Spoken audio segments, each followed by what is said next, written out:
नमस्कार, मी पूजा. Talk time मध्ये आपल्या सगळ्यांचं मनपूर्वक स्वागत. आजचा आपला विषय आहे मधुमेहापासून मुक्ती आणि आपल्याला मार्गदर्शन करतायत फ्रीडम फ्रॉम डायबिटीजचे संस्थापक डॉक्टर प्रमोद त्रिपाठी. सगळ्यात आधी मी तुम्हाला त्यांची थोडक्यात ओळख करून देते.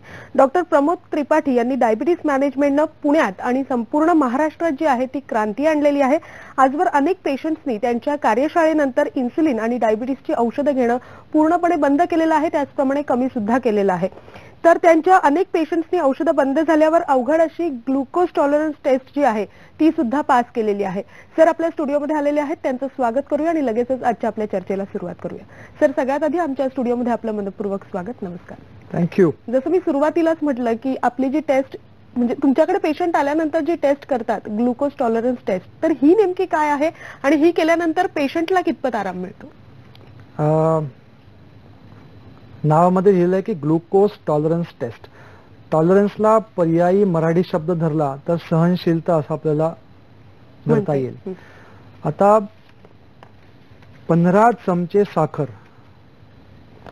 म्हणजेच 75 ग्राम प्युअर ग्लुकोज अगर कुठला पेशंट पचवू शकला एका वेळेस पिऊन आणि 2 तासानंतरची साखर त्याची 140च्या खालती आली तर त्याला आपण pass, glucose tolerance test pass असं घोषित करू शकतो.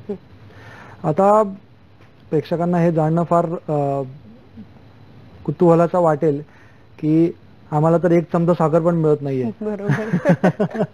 तर मग 5 चमचे आणि इथं 10 आणि 5 15 चमचे साखर एका वेळेस, तर ही खूपच विलक्षण आणि अवघड अशी परीक्षा आहे.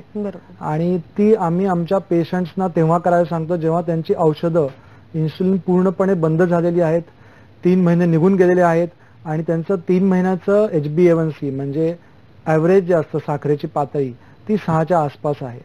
तेव्हा त्यांना ही परीक्षा करायला सांगतो आणि ती उत्तीर्ण झाले की आनंदी आनंद असतो घरामध्ये. कारण काय, अगर 15 चमचे साखर पचू शकला म्हणजे 5-6 जिलेब्या तर सहज, बरोबर 5-6 मँगो सहज, आंबे ज्यांना खायची इच्छा आहे अगदी त्यांच्यासाठी. ही ग्लुकोज टॉलरन्स टेस्ट नेमकी काय आहे ती तर आम्ही तुम्हाला समजावून सांगितले आणि त्याचा फायदा सुद्धा लोकांना कसा होतो हे सुद्धा तुम्ही सांगितलं. मात्र बऱ्याच ठिकाणी डायबिटीज जे आहे ते पूर्णपणे बरं होत नाही. तर यासाठी तुम्ही आमच्या प्रेक्षकांना काय सांगाल की हे बरं होतं का? आपलं काय म्हणणं आहे याबाबत? डायबिटीज क्युअर होणं हे सायंटिफिकली सिद्ध झालंय की अवघड आहे. आणि माझा आता जे काही रिसर्च चालू आहे त्याच्यामध्ये 2-3 गोष्टी आढळत आहेत.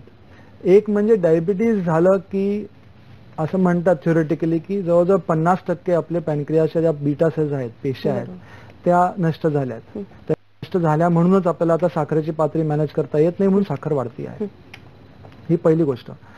दुसरी गोष्ट अशी आहे की 30% पॅनक्रियाज व्यवस्थित कार्यरत करू शकत असतील आणि तेवढं इन्सुलिन प्रोड्यूस करत असू शकतील तर तो माणूस ग्लुकोज टॉलरन्स टेस्टही पास करू शकतो. म्हणजे बोली भाषेमध्ये जसं आपल्याकडे 2 किडनी आहेत आणि 1 किडनी जरी गेली तरी आपण एका किडनीवरती पूर्ण आयुष्य काढू शकतो, तसंही एकदा डायबिटीज झाल्यानंतर जरी 50% आपलं पॅनक्रियाज थिओरिटिकली निकामा झाला असेल तरी आपण अख्खं आयुष्य पूर्णपणे विदाउट औषधं काढू शकतो, सक्षमता असेल तर, 30% पॅनक्रियाज असतील तर, आणि ग्लुकोज टॉलरन्स टेस्ट पास केली असेल तर. मला इथं हा मुद्दा ग्लुकोज टॉलरन्स टेस्टचा जास्त का बोलायचा आहे, कारण काय साधारण सध्याच्या व्यवस्थापनामध्ये ग्लुकोज लेवल कंट्रोलमध्ये राहावी म्हणजे 100च्या आसपास आणि PP 140च्या आसपास राहावी आणि ओव्हरऑल मॅनेजमेंटमध्ये आपलं 6 ते 7 मध्ये आपलं HbA1c राहावं. आणि चालू आहे, 1 तास चालणं चालू आहे आणि चहा बिस्किट सकाळी चालू आहे आणि सगळं कार्यक्रम व्यवस्थित चालू आहे. आणि गोळ्या हळू वाढतात, कोणाकोणाचे कमी होतात, पण जास्त करून आपण बघतो की गोळ्या वाढतात आणि मग आजार वाढतो आणि मग प्रॉब्लेम वाढायला लागतो. ह्याच्यामध्ये काही काही जण खूप दक्ष असतात, एकदम केअरफुल असतात, पण काही काही जण अशी पण असतात ज्यांचं 200 आहे, 300 आहे आणि मस्त फिरतात, म्हणतात मला तर काय होत नाही, मला तर काय होत नाही, मला तर काय प्रॉब्लेम नाही. हे त्यांच्यासाठी स्पेशल मी सांगू इच्छितो की डायबिटीज हा आजार सगळ्यांना माहिती आहे की सायलेंट किलर म्हणून ओळखला जातो. सायलेंट किलर प्रॅक्टिकली काय, प्रॅक्टिकली 140च्या वरती जितके तास तुमची साखर राहणार आहे तितके तास, जसं की वाळवी लागते लाकडाला आणि कळत नाही, तशी ती हळूहळू हळूहळू ती वाळवी तुम्हाला आतमधून खाऊत जाणार आहे. म्हणून मग HbA1c 3 महिन्याचा ऍव्हरेज तर मेंटेन करणं महत्वाचंच आहे, पण आमचं म्हणणं FFD ची कार्यप्रणालीमध्ये त्याला एकदम पहिला दर्जा दिलेला आहे. मेन म्हणजे तुम्ही इन्सुलिन औषधापासून मुक्त होऊन दाखवा. बरोबर. आणि हजारो झालेले आहेत आता. हजारो झालेले आहेत. आणि ते झाले असतील आणि चांगली कंट्रोल असेल तर मग तुम्ही मोठी परीक्षा द्या, ग्लुकोज टॉलरन्स टेस्ट द्या. बरोबर. आणि पास करून दाखवा. बरोबर. ही ग्लुकोज टॉलरन्स टेस्ट जर पास झाले पेशंट्स तर मग डायबिटीस पूर्णपणे बरा झालाय असं आपण समजू शकतो. ती परीक्षा पास झालं की तुम्हाला 1 वर्षाचा लायसन्स मिळतो, फक्त 1 वर्षाचा लायसन्स. असं नाही की एकदा ग्लुकोज टॉलरन्स टेस्ट पास झाली म्हणून आयुष्यभरासाठी आपल्याला शेरा मिळालेला आहे मास्टर कडून आणि आता पाहिजे ते करा आणि जसं आहे तसं चालू द्या, तसं नसतं. असे आम्ही बघतो काय काय जण जे परत कंट्रोल नाही ठेवत ते परत फेल करतात 1-2 वर्षांनी ग्लुकोज टॉलरन्स टेस्ट. तर तो 1 वर्षाचा लायसन्स आहे, दरवर्षी लायसन्स रिन्यू करायचं. पण एकदा लायसन्स मिळालं म्हणजे एकदा तुम्ही 15 चमचे साखर खाऊन साखर कंट्रोलमध्ये ठेवली की असे पेशंट्स आहेत जे 6-6 आंबे खातात रोज खातात, मग ती एका प्रकारची मुक्तीच होते. टेन्शन नसतं तेवढं. नक्कीच. तुम्ही या ज्या कार्यशाळा घेता किंवा तुमच्या कार्यशाळेत आल्यानंतर बरेचसे पेशंट्स आहेत डायबिटीसचे, त्यांनी इन्सुलिन आणि औषधं सुद्धा आपली कमी केलेली आहे किंवा बंद सुद्धा केलेली आहे, तर ही जी प्रेरणा आहे ती तुम्हाला नक्की कुठून मिळाली? प्रेरणा तसं बघायला गेलं तर खूप लहानपणीपासून आहे. पूर्वजन्माचे पण काही कर्म असतील माहित नाही, पण लहानपणीपासून अशी इच्छा होती की एक रेग्युलर जीवन ज्याच्यामध्ये आपली बायका मुलं बंगला गाडी झालं की येऊन या पृथ्वीतलातून निघून जावं ही इच्छा नव्हतीच. लहानपणीपासून थोडंसं डोकं वेगळंच चालत होतो आणि हुशार होतो, टॉप 3 मध्ये असायचो कायम. म्हणून मग 12वी मध्ये पण भरघोस मार्क मिळाले. आता 12वीचे बरेच विद्यार्थी टेन्शन मध्ये आहेत. आमच्या वेळेस 95% मिळाले की सोपं असायचं, no entrance test nothing, directly BJ medical Pune best कॉलेजमध्ये ऍडमिशन मिळायची. पण ऍडमिशन मिळाल्यानंतरही जे काय सगळं बघितलं त्याच्यामध्ये मन रमलं नाही एवढं. असं वाटलं अजून काहीतरी करावं, अजून काहीतरी करावं. मग भरपूर शिकत घेतो, त्याच्यानंतर भरपूर कोर्सेस केले, आयुर्वेदमध्ये म्हणा, न्यूरोलिंग्विस्टिक प्रोग्रामिंगमध्ये म्हणा.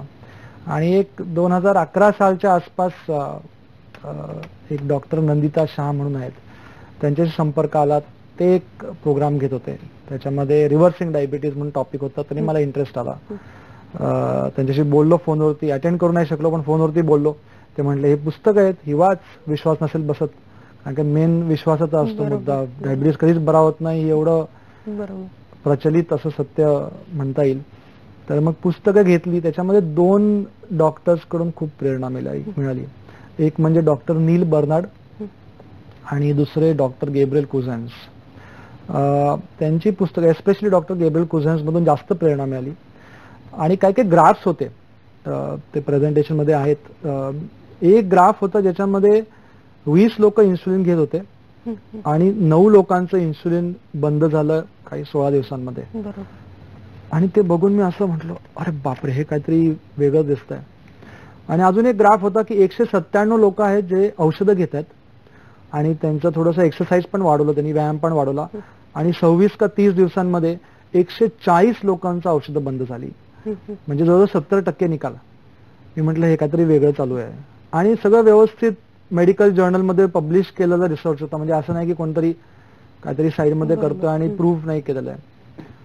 आणि कुझेन्स सर तर रिसर्च अक्षरशः म्हणजे असं, म्हणजे तो पुस्तकातलं असं तोंड, माझी इच्छा आहे जे कोण डॉक्टर मंडळी बघतात त्यांनी जरूर या दोघी पुस्तकं घ्यावी. त्यांच्या रिझल्टमध्ये तर 97% डायबिटिक्स, मधुमेही, ते पण 3 आठवड्यात. 3 आठवड्यात पूर्णपणे त्यांचं इन्सुलिन औषध बंद आणि 1 वर्षाचा फॉलोअप ठेवूनही. मग मी म्हटलं की अरे अमेरिकात करतात, आपल्याला भारतात काहीतरी करायला पाहिजे. आणि मग त्या प्रेरणेतून सुरू झालं काम. 2013 मध्ये पहिली बॅच घेतली आम्ही, फेब्रुवारीमध्ये एक 10-12 लोक आली. मग मार्च मध्ये अजून एक 4-1 लोक आली, कमी लोक यायची. मग 7-8 लोक एप्रिलमध्ये, जूनमध्ये आहेत सगळे स्लाइड्स. मग डिसेंबर 2013 मध्ये 100 लोक आली, कारण का त्याच्या आधी 2-3 इन्सुलिन बंद झालं असं 5 दिवसांमध्ये, 10 दिवसांमध्ये, 12 दिवसांमध्ये, जे ते 5 किंवा 10 किंवा असं वर्ष घेत होते, म्हणजे बरेच काळापासून घेत होते. म्हणून ते न्यूज जरा स्प्रेड झालं आणि मग त्या पूर्ण वर्षभरात जवळजवळ 225च्या आसपास पेशंट्स आली 2013 मध्ये आणि काम वाढत गेलं. प्रेरणा मला मिळत गेली पेशंट्स कडून. बरोबर. त्यांच्याकडून शिकायलाही भरपूर मिळालं की खरंच कुठल्या गोष्टींनी फरक पडतोय. कारण की कसं आहे की बर्नार्ड आणि कुझेन्स हे युएसचे, बरोबर, त्यांचं डाएट, त्यांचं राहणीमान, त्यांचे व्यायाम प्रकार सगळे वेगळेच आपल्यासाठी. त्याचं काही म्हणजे इथं तेवढा संबंध येत नाही. म्हणून मग पहिला वर्ष दीड वर्ष तर ऍडजस्टमेंटमध्ये की भारतामध्ये ते कसं कामाला येऊ शकेल, पुण्यामध्ये कसं कामाला येऊ शकेल, चिकित्सक पुणेरी त्यांना कसं काय ते सिस्टम अंमलात आणता येईल. मग तरी सुद्धा दुसऱ्या वर्षी भरपूर वाढ झाली. म्हणजे 2014 मध्ये 225 वरून एकदम 3600 एवढी प्रशिक्षणार्थी, आम्ही त्यांना प्रशिक्षणार्थी म्हणतो, आम्ही त्यांना पेशंट नाही म्हणत, कारण का ते शिकायला येतात. आणि मग तर काय व्हायचं की एखादी बॅच सुरू व्हायची आणि 4 आठवड्यांनी आम्ही परत भेटायचो. त्यामुळे जस्ट विचारायचो किती लोकांचं औषधं बंद झाली, तर असे पटापट हातवरती जायचे. मग आम्ही त्यांना पुढे येऊन उभं करायचो, इथं येऊन उभे राहा आणि सांगा. आणि मग ते जेव्हा सांगायचे तेव्हा सगळ्यांना प्रेरणा मिळायची. अरे बापरे, आपल्या बॅचेस लोक 4 आठवड्या आधी घेत होती औषधं, तर बंद झाली. बरोबर. टॉक टाइम मध्ये आपल्या सगळ्यांचं पुन्हा एकदा स्वागत. आजचा आपला विषय आहे मधुमेहापासून मुक्ती आणि आपल्याला मार्गदर्शन करतायत फ्रीडम फ्रॉम डायबिटीसचे संस्थापक डॉक्टर प्रमोद त्रिपाठी. लगेचच आपल्या चर्चेला सुरुवात करूया. सर, ब्रेकवर जाण्यापूर्वी जसं मी म्हटलं होतं की तुमचा अनुभव जो आहे तो फार मोठा आहे आणि तुम्ही रिसर्च सुद्धा बराच केलेला आहे, बरेचसे पेशंट सुद्धा हाताळलेले आहेत, तर काय सांगाल नेमकं? रिसर्च करता करता हे आढळलं की काही काहींमध्ये आहार नीट नसल्यामुळे प्रॉब्लेम आहे, काही काही जणांमध्ये व्यायाम नीट असल्यामुळे प्रॉब्लेम आहे, काही काही जणांमध्ये स्ट्रेस, तणाव ह्याचा प्रॉब्लेम आहे. आणि मी खूप मोठा धन्यवाद देतो माझं जे बॅकग्राऊंड झालं त्याच्यामुळे. म्हणजे MBBS झाल्यानंतर मी थांबलो नाही, त्यानंतर मी योग आयुर्वेदमध्ये डिप्लोमाज केले, न्यूरोलिंग्विस्टिक प्रोग्रामिंग केलं, रेकी केलं, प्राणी किलिंग केलं, विपश्यना केलं, आर्ट ऑफ लिव्हिंग, ब्रह्मविद्या, जे मिळेल ते उठ सूट शिकत गेलो अक्षरशः. की हे जे मनुष्य शरीर मन आहे, ऊर्जा जी आहे, ही कशी काय आपण ह्याच्यामध्ये बदल घडून आणू शकतो. म्हणून मग जसं जसं 2014 मध्ये पुढे पुढे जात गेलो आम्ही, 3000+ पेशंट्स येत गेले, तसं तसं आमचं जे सिस्टम आहे ते अजून पक्का होत गेलं. की नुसतं आहार सांगून होणार नाहीये, की नुसतं व्यायाम करून होणार नाहीये, किंवा फक्त हे 2 केले आणि मेन प्रॉब्लेम बऱ्याचदा धारणेमध्ये असतो की होऊ नाही शकत. तर सिस्टम खूप पक्की होत गेली नंतर आणि मग रिझल्ट असे येत गेले. जसे वेबसाईटवरती आहे ते केस सांगतात येईल मला आता. आशालता कुलकर्णी आपले महाराष्ट्रीयन लेडी आहेत, मॉडेल कॉलनी मध्ये राहतात. 8 वर्ष डायबिटीज होतं, 8 वर्ष त्यांना हे पण होतं, ब्लड प्रेशर पण होतं. आणि प्रोग्राम झाल्यानंतर 3 आठवड्यात त्यांचं डायबिटीसची औषधं बंद झाली, म्हणजे करावी लागली, कारण साखर एवढी कमी यायला लागली. आणि अजून एक 3 आठवडे म्हणजे 6 आठवड्यांमध्ये त्यांचं बीपीचं औषध बंद करावं लागलं, कारण बीपी कमी यायला लागलं होतं, वजन बऱ्यापैकी कमी झालं. आणि मग ते पहिल्या होत्या ज्यांचं ग्लुकोज टॉलरन्स टेस्ट पास झालं, ते 4थ्या बॅचच्या होत्या 2013 मध्ये. आणि मग हे सगळं करता करता सगळी बॅकग्राऊंड घेऊन सगळं नीट शिकायला मिळालं. आणि म्हणून मग 2015 मध्ये खूप अवाढव्य प्रमाणात लोक यायला लागली. म्हणजे 24,000 लोक 2015 मध्ये आली. म्हणजे 225 चे 3,500 24,000 लोक आली. आणि रिझल्ट पण तसे यायला लागले. म्हणजे ग्राफ्स आहेत त्याच्यामध्ये. आता लेटेस्ट 28व्या बॅचचं ग्राफ आहे, त्याच्यामध्ये 1428 युनिट इन्सुलिन सुरुवातीला आणि एंड मध्ये काहीतरी 35 युनिट इन्सुलिन राहिलेले. 33 पेशंट मधले 31 पेशंट इन्सुलिन मुक्त झालेले आहेत. ह्या ज्या बॅचेस बद्दल मी बोलतोय त्या आमच्या इंटेन्सिव्ह प्रोग्रामच्या, ज्यांच्यामध्ये 12 आठवडे किंवा 16 आठवडे आम्ही एकत्र काम करतोय, त्या 31 बॅचेस झाल्या. आणि जे 2-2 तासाच्या बॅचेस घ्यायचे होते 110 पर्यंत झाल्या. म्हणजे इतकी लोक यायला लागली. तर हे सगळं करता करता मजा यायला लागली. निवासी शिबिर सुरू झाला मागच्या वर्षी. निवासी शिबिरमध्ये पण आम्ही बघतोय की 3घातला 1 इन्सुलिन मुक्त होतं. म्हणजे 27 पैकी 9 जण इन्सुलिन मुक्त होत आहेत 6 दिवसांमध्येच. नक्कीच, फक्त 6 दिवसांमध्ये. तर असे सगळे रिझल्ट येतात. बरोबर. आता जसं डॉक्टर तुम्ही म्हणालात की आतापर्यंत म्हणजे 2014 नंतर तुमच्याकडे पेशंटची संख्या वाढायला लागली हळूहळू आणि 2015 मध्ये जवळजवळ ती 25,000 पर्यंत गेली, 24,000 पर्यंत. तर काय सांगाल, इतके सारे पेशंट हाताळताना नेमक्या तुम्हाला काय अडचणी आल्या आणि हे सगळे बदल घडवून आणताना काय तुम्हाला दिसलं वेगळेपण त्यांच्यावर आणि कशी काय मात केली तुम्ही या सगळ्यावर? फार महत्वाची ही बाब, कारण काय ती अनुभवातूनच शिकायला मिळाली. एक म्हणजे सुरुवातीला एक मानसिक धारणा फार जोरात यायची समोर. म्हणजे आम्ही कार्यशाळा घ्यायचो चेहऱ्यावर दिसायचं की काय म्हणतोय, एवढा यंग दिसतोय आणि काय बोलतोय आणि डायबिटीस कधी नीट होतं का. ते खूप मोठा मानसिक अडथळा असायचा. त्याच्या जोडीला त्यांचे घरचे जे परिवारातले सदस्य असायचे त्यांचा एक गोड गैरसमज असायचा की हा आजारी आहे. बरोबर. तर मला खरंच सगळे प्रेक्षकांना सांगायचं की तुमच्या घरात अगर एक मधुमेही आहे किंवा असेल तर तुम्ही सगळे आजारी आहात. कारण काय, त्याचा फक्त नंबर लागलाय, तुमचा नंबर लागायचं बाकी आहे. कारण तुम्ही सगळेजण एकच प्रकारचं जेवण घेताय आणि एकाच प्रकारची राहणीमान आहे आणि एकाच प्रकारचा तणाव तुमच्या घरामध्ये आहे. तर कुतूहलासाठी हवा असेल तर एक परीक्षा करावी. जे नॉन डायबेटिक फॅमिली मेंबर्स आहेत की त्यांनी फास्टिंग इन्सुलिन म्हणजे उपाशीपोटी इन्सुलिनची तपासणी हे खूप कमी जण करतात, ते करा. 4च्या वरती असेल तर तुमच्या शरीरामध्ये पण इन्सुलिन रेजिस्टन्स सुरू झालेला असणार आणि तुम्हालाही पुढे जाऊन होऊ शकतं. तर मनावरती जो एक प्रकारचं सामाजिक काय त्याला म्हणायचं विचारधारा की नाही होऊ शकत आणि परिवारांचं की हा प्रॉब्लेम आहे, लग्नाला गेले की काय घेतोय, काही अंबाजी द्यायचं नाही वगैरे वगैरे, आणि मी वेगळं आणि तो वेगळं असं जे होतं ना, मग त्याच्यासाठी डाएट वेगळा करा, मी आमचं रेग्युलर खाणार, ते खूप मोठा अडथळा असायचा.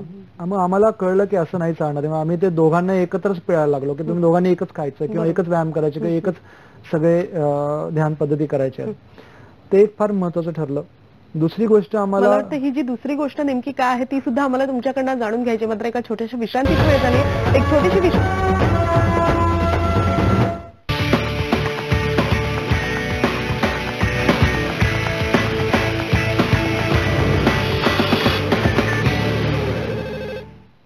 टॉक टाइम मध्ये आपल्या सगळ्यांचं पुन्हा एकदा स्वागत. आजचा आपला विषय आहे मधुमेहापासून मुक्ती आणि आपल्याला मार्गदर्शन करतायत डॉक्टर प्रमोद त्रिपाठी. लगेच चर्चेकडे वळूया. सर, ब्रेकवर जाण्यापूर्वी जसं तुम्ही दुसरी गोष्ट एक आम्हाला सांगत होता, तर ती नेमकी काय आहे आणि हे जे मधुमेही पेशंट्स आहेत त्यांना हाताळताना त्यांच्या ज्या काही अडचणी आहेत त्यावर तुम्ही कशी काय मात करायला त्यांना मदत केली? तर अडचणी त्याच होत्या, एक तर मानसिक होत्या किंवा सामाजिक होत्या किंवा मग एकदा सुरू केलं की मग एकटं पडणं, निरुत्साह येणं किंवा मग साखर वरती खालती व्हायला लागली की मग नैराश्य येणं किंवा चिंता असणं की आता कुठे जाऊ, कसं औषध कमी करू वगैरे वगैरे वगैरे. तर आम्ही काय केलं, आम्ही एक त्रिसूत्री कार्यक्रम सुरू केला की आपल्याला प्रशिक्षण द्यावं लागेल त्यांना व्यवस्थित की काय काय त्यांना करायचंय आणि प्रशिक्षण अनुभव संपन्न असायला पाहिजे, म्हणजे नुसतं बोरिंग लेक्चर चालणार नाहीये. म्हणून आम्ही खूप असं अनुभव संपन्न असं प्रशिक्षण ज्याच्यामध्ये आहार, व्यायाम, तणावमुक्ती आणि सकारात्मकता हे सगळ्यांवरती काम करायला लागलो. त्याच्या जोडीला मग आम्ही काय केलं की त्यांना प्रेरणा वाढावी म्हणून जुन्या पेशंट्सना इन्व्हॉल्व्ह करायला लागलो. आमचे जुने पेशंट जे मुक्त झालेत आणि ते स्वतःहून यायला लागले की आम्ही सर तुमचा प्रोग्राम कधी आहे, माझी पण इच्छा आहे की अजून लोक बरे होईल, मी पण वेळ काढून रविवारी येऊ शकते. तर मग जुने पेशंट्स यायला लागले, मग आम्हाला त्यांना ट्रेनिंग द्यायला लागलो आणि त्यांना ट्रेनिंग द्यायचं त्यांना मेंटर्स बनवलं. मग ते नवीन लोकांना प्रशिक्षण द्यायला, प्रेरणा द्यायला लागले. बाहेरून प्रोत्साहन असायचं आणि मग आतून प्रेरणा जागायची, कारण काय ते बघायचे की बाकी लोक पण मुक्त होतात. आणि तिसरी गोष्ट जी आम्ही खूप मोठ्या प्रमाणात सुरू केली ती म्हणजे सगळं चालू असताना त्यांना सहायता देणं, त्यांना एक डॉक्टर देणं ज्यांच्याशी ते रोज बोलू शकतात. एक स्पेशल ऍप वरती, इनफॅक्ट एक चित्र आहे ज्याच्यामध्ये 211 पासून ते 100 पर्यंत. अजून एक केस स्टडीज आहे ती धनंजय महागावकर यांची, 19 वर्ष इन्सुलिन घेणारे, 12 दिवसात इन्सुलिन बंद झालं होतं. पण ते कसं होतं बंद, ते रोज मदत लागते त्यांना की आता मी किती घेऊ, आता मी किती घेऊ. तर डॉक्टरांशी संपर्क ठेवणं, आमच्याकडून ब्रॉडकास्ट मेसेज जाणं की आज हे करा. तर त्याचं आम्ही सहायता करायला लागलो. आणि जेव्हा आमचं प्रशिक्षण, प्रेरणा आणि सहायता या 3 गोष्टी खूप स्ट्रॉंग झाल्या ना, मग बदल अजून झपाट्याने वाढायला लागले. हे सगळं तुम्ही इतकं सांगताय आम्हाला आणि तुमच्या कार्यशाळा सुद्धा, त्याला सुद्धा बरेच पेशंट्स जे आहेत ते प्रतिसाद देत आहेत. तर नेमकं हे सगळं करण्यामागचं तुमचं उद्दिष्ट काय आहे? माझं मोठं उद्दिष्ट आहे की भारतामध्ये 2030 पर्यंत 10 करोड डायबिटिक्स होणार आहेत असं WHO भाकीत आहे. आणि माझा आणि पूर्ण मोठ्या टीमचा आता संकल्प खूप दृढ आहे की तो आकडा 1 करोडच्या खाली ठेवायचा. 9 करोड मधुमेहींना मुक्त करायचं ह्या 3 गोष्टींनी. आणि त्याच्यामध्ये खरा आनंद येणार आहे, खूप आनंद येणार आहे. खूप मोठं उद्दिष्ट आहे, पण ज्या झपाट्याने काम वाढतं तसं वाटतं की होऊन जाईल. आणि दरवर्षी आमचे उद्दिष्ट असतात मोठ्या उद्दिष्ट करण्याच्या मागे. तर ह्या वर्षी 2016 मध्ये 1 लक्ष लोक मुक्त व्हावी हे उद्दिष्ट आहे. आणि त्या अनुषंगाने पुणे आणि मुंबई जिथं आमचं मेन बेस आहे तिथे आम्ही परिक्रमा म्हणजे वेगवेगळ्या ठिकाणी, म्हणजे पुण्यात 8 ठिकाणी, मुंबईमध्ये 4 ठिकाणी, जून मध्ये 3, 4, 5 जून आणि 10, 11, 12 जून ह्याच्यामध्ये पुण्यातील अकोर्डी पासून वानवडी, टिळक रोड, सिंहगड रोड सगळीकडे कोथरूड पासून वेगवेगळ्या ठिकाणी आम्ही कार्यशाळा घेणार आहे, बेसिक कार्यशाळा घेणार आहे. आणि जुलैमध्ये 2-3 तारखेला मुंबईमध्ये 4 ठिकाणी चर्चगेट, बांद्रा आणि ठाणे, नेरूळ नक्कीच असे आम्ही कार्यशाळा घेणार आहेत. नक्कीच. आणि त्याच्यामधून त्यांना प्रेरणा मिळेल, त्यांना प्रशिक्षण मिळेल, त्यांना सहायता वाटली आम्ही सहाय्य करायला आहोतच आणि मग त्यांना पुढे घेऊन जाऊ. नक्कीच. सर कसं आहे की डायबिटीस मॅनेजमेंट जे आहे ते इतक्या कमी वेळेमध्ये सांगणं आपल्याला बरंच कठीण आहे. मात्र तरी सुद्धा जे आपले प्रेक्षक आता आपला हा कार्यक्रम बघतायत तर त्यांना अगदी थोडक्यात तुम्ही घरगुती सल्ले जे आहेत 2 महत्वाचे पटापटा सल्ले देतो, वेळ खूप कमी आहे. एक आहाराचा सल्ला देतो जो आधी पण मी बऱ्याच मुलाखती दिलेला आहे, ते म्हणजे हिरवी स्मूदी. त्याचे पण स्लाइड आहे. कुठलाही एक हिरवा पाला, त्याच्या जोडीला 1 पान, त्याच्या जोडीला पुदिन्याचे 25 पानं, एखादं फळ, साखरेची पातळी 100च्या आसपास असेल तर केळं, आंबा टाकू शकता. जास्त असेल तर सफरचंद, पेरच टाकावं लागेल. आणि मग थोडी दालचिनी, काळी मिरी, सेंधव मीठ, लिंबू हे सगळं मिश्र करून सकाळी सकाळी उठल्या उठल्या उपाशी पोटी 3 मिनिटं घुसळून न गाळता पिणं. हे खूप मोठा अँटी डायबेटिक फॉर्म्युला आहे, घरोघरी करण्यासारखा. त्याच्यामध्ये क्लोरोफिल भरपूर आहे. आणि व्यायामासाठी एक महत्वाचा सल्ला देत आहे, तो खूप महत्वाचा आहे. कारण काही बऱ्याच जणांना वाटतं की चालून चालून काम होणार आहे, तर चालून चालून एवढं काम होत नाही जेवढं चढून होतं. म्हणजे गुरुत्वाकर्षणाविरुद्ध जास्त काम होतं. म्हणून जेवण झाल्यानंतर 2 तासांनी, याची पण स्लाइड आहे, जेवण झाल्यानंतर 2 तासांनी जिने वरती खालती करायला लागा. साखरेची पातळी आधी मोजा, नंतर मोजा आणि बघा कशी खुश व्हाल, एकदम आनंदी व्हाल. डॉक्टर, मला वाटतं ह्या ज्या तुम्ही टिप्स आपल्या प्रेक्षकांना दिलेल्या आहेत त्या नक्कीच त्यांना उपयोगी अशा पडतील. डॉक्टर, तुम्ही इथे आलात आणि मधुमेहावर मुक्ती या विषयावर इतकं छान असं मार्गदर्शन केलं त्याबद्दल आपले मनपूर्वक आभार. नमस्कार. खूप खूप धन्यवाद. टॉक टाइम मध्ये आज आपण इथेच थांबतोय. कुठेही जाऊ नका, पाहत रहा IBN लोकमत.